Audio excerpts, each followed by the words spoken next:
Ladies and gentlemen, welcome on back to Dark Souls Remastered. Today, we're going to be exploring the remainder of the poison swamp of Blighttown and killing the boss and doing all that fun stuff. I'm trying to think here. I think I'm going to reverse my hollowing too. Just cause there are some enemies in this area that will sometimes drop large Titanite shards. And of course, if I bolster my humanity, it'll make the item drop rate a little bit more common. So here we go. Let's face off the meatloaf monsters here. Begin our... Am I wearing... I need the rusted iron ring. Rusted iron ring. I don't have the, quite the towing capacity as I have with Havel's ring, but when you're working through the swamp, the rusted iron ring will give you the four-wheel drive you need.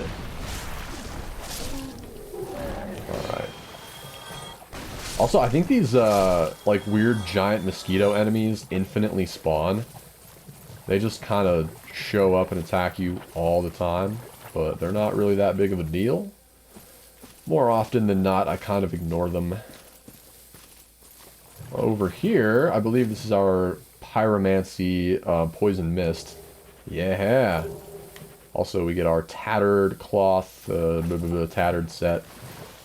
The tattered set is fairly resistant to something. I can't remember what, though. Let's see here. It's got good poison resistance, which, ironically, would make it a good choice for this area. Anyway, these slug enemies will sometimes drop large Titanite shards. Also, they spit on you and lunge at you and are all around just unpleasant. A large soul of a proud knight. Over there, obviously, we've got our standard entry-exit to the swamp. But if you're one of the cool kids like me and you know how the elevator works, then you don't gotta fuck around with that. You don't gotta fuck around with that, man. Tony Montana says you don't gotta fuck around with that. Alright. So, this big old tree has a lot of significance, but we're actually not gonna go up there just yet. We're going to be leaving the giant tree for a little bit later in the game, actually. Oh, no large Titanite shards for me, huh? I see how it is, game.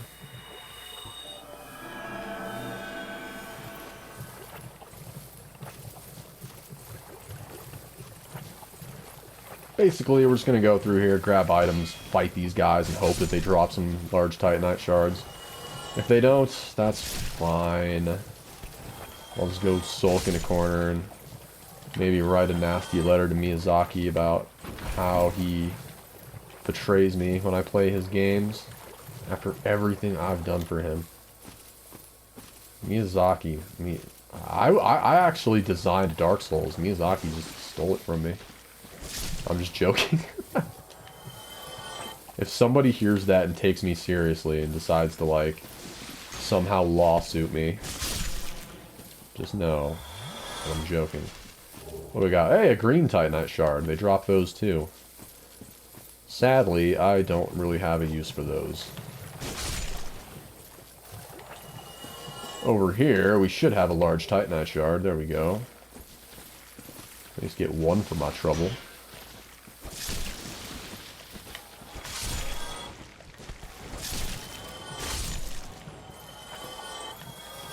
Oh, that's so, how did this one fly so far away? Good lord. Get yeeted, son.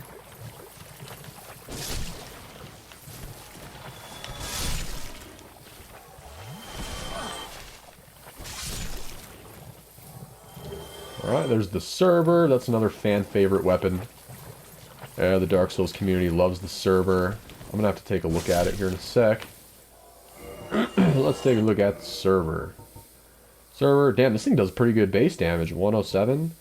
It's got a C scaling with dex. I mean, the scaling could be a little bit better. It's got a 24 strength requirement. Curved greatsword used in a mysterious ancient rite, imbued with a frightful occult energy, which restores HP with each hit. So yeah, the server does give you a little bit of health every time you hit an enemy. I'm not sure how much health you get, but it's probably something kind of along the lines of like the butcher knife in Dark Souls 3. if I had to guess, because I've never used the server. I do know for a fact that it's a good weapon, though, just based off the fact that the Dark Souls community raves about it. And I don't think the server was in Dark Souls 3, and I think a lot of people were pissed off about that. I can't quite remember, though. I really can't. Don't take me too seriously, because I don't want to misinform you. Yeah, we'll be coming back to this big tree, and we'll be going up the branch and kind of going inside. For now, I mean, I guess we can, like, go up here. I mean, there's, like, some items, or at least an item that we can get. But this tree actually, spoiler alert, leads to a secret area later in the game. Bada boom! And then we get this treasure chest. Twin Humanities, but the rabbit hole goes even further. And we're actually not going to go that way until a little bit later in the game. And the reason is because we haven't unlocked the ability to warp yet. We can't warp between bonfires just yet, which means going down there is going to be kind of a pain in the ass because it's a bit of a commitment in terms of time and the fact that you have to, like, travel down there and travel back out. And it kind of takes a while. So once we get the ability to warp between bonfires, it'll be a lot more convenient to go down there, because then we can just leave. Instead of having to take a journey in and then a journey out. Which we're already having to do anyway, because we're in Blighttown. So it's kind of like a journey within a journey within a journey. And it's just something I don't feel like making the commitment to. Alright, it's fucking Meatloaf Mania over here. We got Meatloaf, we got bugs, we got poison. Dude, Blighttown is the shit. Wouldn't you just love to live here? Wouldn't it be so cool to live in Blighttown? Where you've got blood mosquitoes and meatloaf monsters and water that actively poisons you just by, like, looking at it. Dude, Blighttown is great. You can't tell me the real estate value here isn't, like, through the fucking roof. Here's your Blighttown studio apartment for $1,200 a month. Not including tax, utilities, and washer-dryer unit. Who needs a washer-dryer unit? You live in Blighttown. The poison cleans your clothes. Come on. What do you want from me here? I'm just over here trying to sell Blighttown. Anyway, let's level up. Let's get dexterity up. Let's see here. Yeah, let's get dexterity up. I kind of like the idea for right now of, like, keeping strength and dexterity kind of neck and neck here. So let's do strength 20, dexterity 19. Let's get endurance up to let's do 15 or 16. Let's do 15 for now, because I kind of just want some more damage. Feeling like a damage hoe. Alright, here we go. So as you can see with our scaling here, if I put a point into strength, our weapon damage goes up from 243 to 252. But if I do it in dex instead, we get one more we get one more point. So that's always something with weapons that have, like, equal scaling. You always kind of want to check on that. Like, put a point into each just to see where you would get the most value. So there we go. 253. Our weapon damage at 253 right now is pretty good for this early in the game, I must say. Could be a little bit better. I mean, if I got some more large Titanite shards, I could probably upgrade it again. I'm trying to think. Let's check, actually. How many large Titanite shards would I need for another upgrade? Oh, I can actually... Oh, well, that's... Sign me the fuck up. I'm glad I came back here and checked. Good for me. Now what's our damage at? Now it's at 268. Cool. Got a whole 10 damage out of that. Alright, so if we work our way towards that giant spiky spider web, that's where we're going to fight the boss. I'll do a little bit of exploring first, though. Just a little bit of exploring. over here real fast. I kind of already came over here. Like right after we fought Maneater Mildred.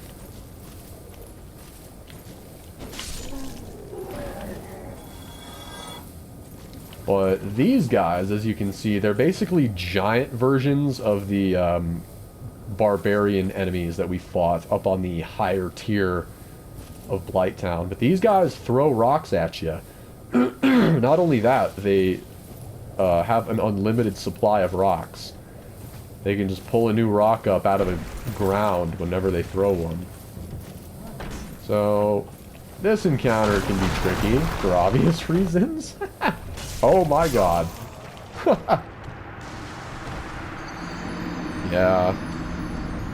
I mean, it's kind of hard not to aggro both of them, but I probably should have made like some effort to not aggro both of them.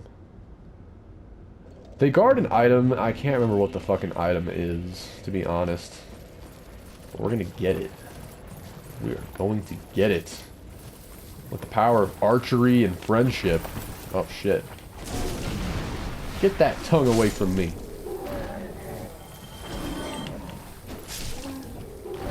Not only did I kill that meatloaf guy, but I threw the other meatloaf dude at him. That is the ultimate way to slay meatloaf. I'm not talking about the singer Meatloaf. God rest his soul. Kind of sad that guy died. Didn't he die of COVID? How fucking wacky, dude. Anyway, I like to get off topic. I don't know why. It's the fucking Blighttown swamps. Alright, let's get this bug out of here. You're getting backstabbed. You're getting butt stabbed, I mean.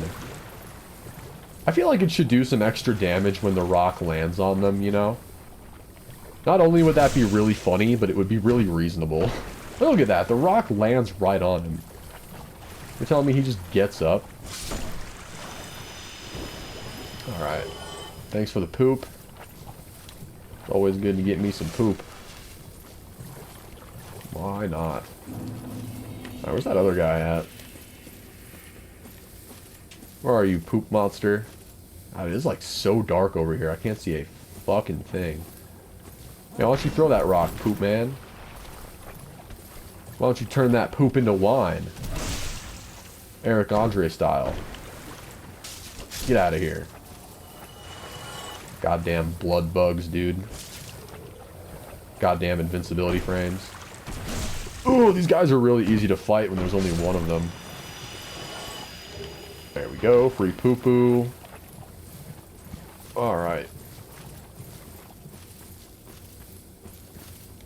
I didn't mean to jump over that item. There's the Great Club. I want to say the strength requirement on that thing is like 34. Let's see. Great Club. It's 28. I was close enough. Anyway, this thing's kind of cool. It's got good scaling. It's got a B scaling with strength. So you could definitely just get a monkey fucking damage out of it. Giant tree branch serves as a wooden club. Smashes enemies from upside the head. The leaping attack is a trademark of clubs, and this giant club is no exception. Nice. Alright, let's see if there's anything in this dark-ass corner. Kinda doubt it. Yep, just darkness. Just utter pitch black.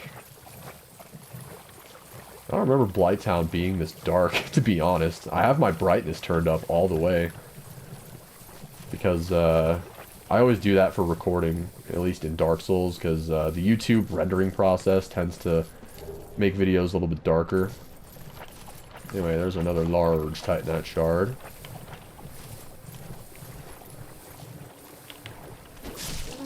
I don't know why, I kind of said that like Medea, didn't I? It's a large Titanite shard. Hello. Sorry, I didn't mean to subject you to Medea. I didn't mean to subject you to Tyler Perry. You're just trying to enjoy Dark Souls here, and I'm like, over here ruining that. Okay, so we're actually not gonna fight the boss yet. I don't really want to fight all these guys either, because there's no point. They just kind of hang out. and guard the spiderweb entrance. We're just gonna go back to the bonfire. Level up. I think I got all the items in the swamp that I wanted to get. We're all good in that department. Yeah, let's go rest at the bonfire, recuperate our one Estus flask, and then we'll go fight the boss. Sounds simple enough to me. This is a really cool boss, too. I like this boss quite a bit. I think a lot of people do. Not for the reason you're thinking, god damn it. if you've played Dark Souls and you know what boss this is, then you get those pervy thoughts out of your head right now, mister. I've never even hugged a girl, god damn it. I was joking, yeah, but the thing with this boss is she's kind of hot, even though she's a giant, grotesque spider. She's like a giant spider, but she's got, like, you'll see. I sound like a fucking weirdo right now, like I'm fetishizing spiders. Dude, you know what's sexy? Spiders. Everyone, if anyone in Australia is watching right now, they're just like morbidly offended. Like, did he just say spiders are sexy? The fuck? Alright, so let's run up the spider web and into the Shelob's lair, egg sac cave. Quelaag's domain. I don't know if I'm saying her name right, but yeah, I assume it's something like that. Also, we have these guys here. These things aren't really enemies, but if you attack them, something really disgusting happens. Yeah, these, like, weird worm things burst out. And these things will kill you. These things, if you're not careful, like, holy shit, they'll kill you. Alright. Gonna leave this guy alone. He's just praying. No reason to hurt that guy. Okay, tips for this boss. Quelaag does a lot of fire damage, so I recommend going in with something with some fire resistance. The armor that I have on is already fire resistant, but let's take a look at my shields here. Let's see, 65... Spiked shields got good fire resistance? Huh. Alright, might use this then. Can't parry with it, but you don't need to parry for this boss, so... Also, does this thing block 100% physical? It does not. Alright, well, fuck this shield then. Oh yeah, the Dragon Crest shield. We're gonna go in with the Dragon Crest shield. There we go. Alright.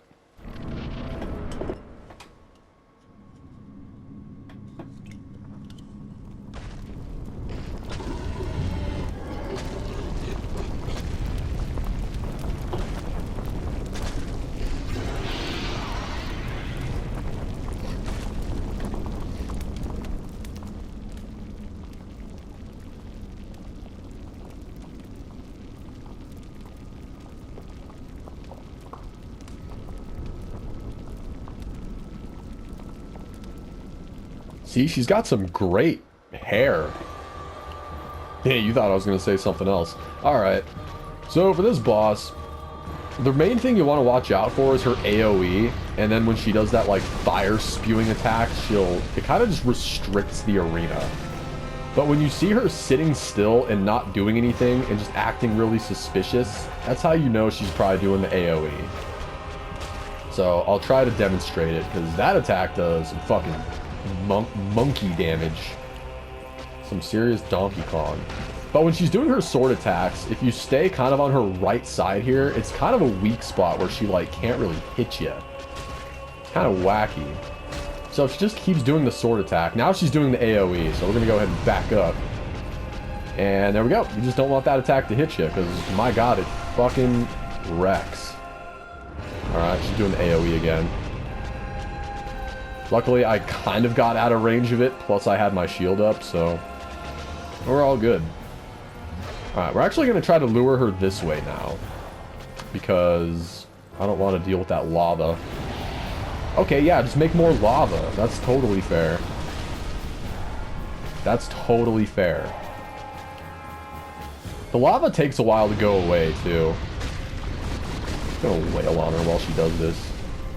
She's just gonna put the whole fucking arena in lava mode. Alright.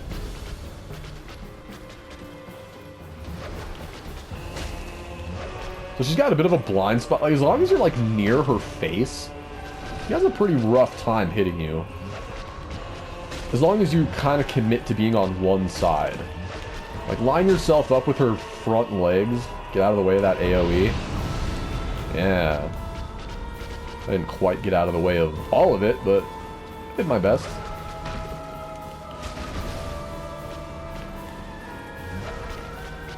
Will you be my girlfriend?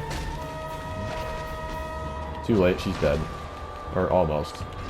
There we go. She was about to do the AoE right in my face, but yeah. Down goes Chaos Witch Quelaag. I wish I knew how to say her name. But then we get the Soul of Quelaag, and we get a Twin Humanities. And congratulations, that is the last boss that we need to kill in order to ring the second bell. So we can officially ring the second and final Bell of Awakening. And the first part of our Dark Souls journey is officially complete. So if you've made it this far and you're a first-time player, give yourself a nice pat on the back, because it's a pretty monumental achievement.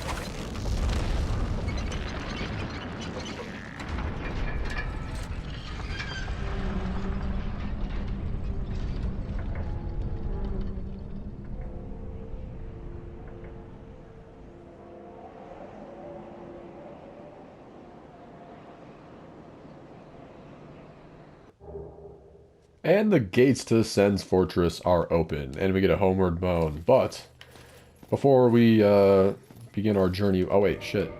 I forgot to put Havel's ring back on, huh. I did that whole fight just, like, being all slow and shit. Didn't even notice. If we look down here, this is an area for the late game called the Demon Ruins that we'll be treading through much, much, much later. For now, we're going to go down here. We're going to ignore that path because that leads us to the Demon Ruins. And we're going to bust through this invisible wall. Da-da-da-da. Talk to this man. Oh dear. What have we here? Are you a new servant? Go ahead and say yes. But you have no eggs. Ah, no matter. Go along and have audience with our fair lady. I pray that you will mind your manners. Alright. I gotta wait for this chump to, like, slowly shuffle out of the way. Jesus H. Christ. Excuse me, pardon me. Alright, so this is Quelaag's sister. I can't remember, I don't even think she really has an official name. But she doesn't talk, and she has got a metric shit ton of fairly interesting lore that I can't remember off the top of my head, but she's a firekeeper, and you can use her to reinforce Estus flasks, so we're going to go ahead and do that. And then we're going to sign ourselves up for the Covenant. Alright. So with this Covenant, you can, like, offer humanity and do all sorts of shit. Apparently the more humanity you offer, the more powerful she gets, and her legs will start moving quicker. But yeah, we got the Pyromancy, Great Chaos Fireball for free. Thank you. We can't communicate with her. So interestingly enough, you can only talk to her if you have the Old Witch's Ring. And the only ways to get the Old Witch's Ring are to either select it as your starting gift when you're making your character, or you can obtain it by trading the Sunlight Maggot with Snuggly the Crow. And the Sunlight Maggot is a weird item. It's really hard to get. And basically, I don't even feel like explaining how to get it because it's convoluted as shit. But we'll get to it later, rest assured. Anyway, we're all done over here. over here, this suspicious looking area is a shortcut that you can unlock to another late game area if you give her enough humanity. So yeah. I think I'm gonna rest at this bonfire. I'm gonna go ahead and rest here and level up and all that jazz. Level up, baby. Alright, what are we gonna do with this level up? What do we get from strength? 270, 270. Okay, so they're kind of like neck and neck. I'll just put one into each, I suppose. Yep, looks good to me. Bam. Get a little bit more weapon damage out. So that's going to be the end of this video. Hopefully you guys enjoyed that. That's going to be the end of Blighttown. We are going to be returning to Blighttown for a couple of like NPC side quests and just random little things here and there. But for the most part, Blighttown is complete. So the next area on the agenda is more than likely going to be Sen's Fortress. I'm going to have to consult my notes on that one and figure out what exactly my roadmap is going to be going forward. But yep, hopefully you guys enjoyed the video, learned a thing or two, and I will see you next time.